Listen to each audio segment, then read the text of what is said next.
আমরা কি নিয়ে যাব? কথা বলেন না। নবীজি বলছেন কবরটা কারোর জন্য একটা জাহান্নামের একটা গর্ত হবে, কারোর জন্য একটা জান্নাতের একটা টুকরা হবে। কবরের মধ্যে 3টা প্রশ্ন করা হবে, মা রব্বুকা, তোমার রব কে ছিল? দুনিয়াতে যদি আমি আমার রবকে চিনা যাইতে পারি, রবের হুকুম মানতে পারি, তাহলে কবরের মধ্যে উত্তর দিতে পারবো রব্বি আল্লাহ, যে আমার রব ছিল আল্লাহ। এই জন্য প্রতিদিন আপনাদেরকে 5 বার করে মাইকের মাধ্যমে, আজানের মাধ্যমে ডাকা হয়, আল্লাহু আকবার, রবের ডাকে সাড়া দাও। এই জন্য দুনিয়ার থেকে রব না চিনে গেলে, রবের হুকুম না মানলে কবরে যা কেউ এই প্রশ্নের উত্তর দিতে পারবে না যে আমার রব আল্লাহ। আর দ্বিতীয় প্রশ্ন করা হবে, আমার দিন, তোমার দিন কি ছিল? এই জন্য আমাদের দিন হলো ইসলাম। এই ইসলাম অর্থ আত্মসমর্পণ করা, ইসলামের মধ্যে পরিপূর্ণভাবে দাখিল হওয়া, ইসলামের হুকুম আহকামগুলা মানা। এই জন্য দুনিয়ার থেকে যদি আমি আপনি ইসলামের হুকুম আহকামগুলা না মেনে থাকি, তাহলে কবরের মধ্যে উত্তর দিতে পারবো না যে আমার দিন ছিল ইসলাম। তারপরে 3 নম্বরে প্রশ্ন করা হবে, আমার নাবিয়ুকা, তোমার নবীকে।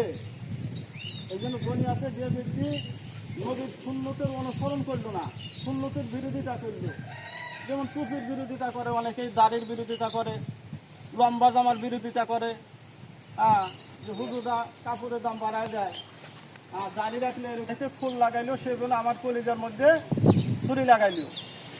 এই অবস্থায় যদি আমি আপনার তো কবরে নবীকে চিনতে পারবো না, নবী আমাকে সুপারিশ করবে না।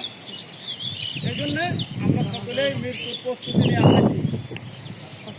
এই জন্যে কবরের মধ্যে ঈমান আর আমল সম্পর্কে জিজ্ঞাসা করা হবে। এই ঈমান আর আমল যদি আমার ভালো থাকে, কবরটা আমার জন্য জান্নাতের টুকরা হবে।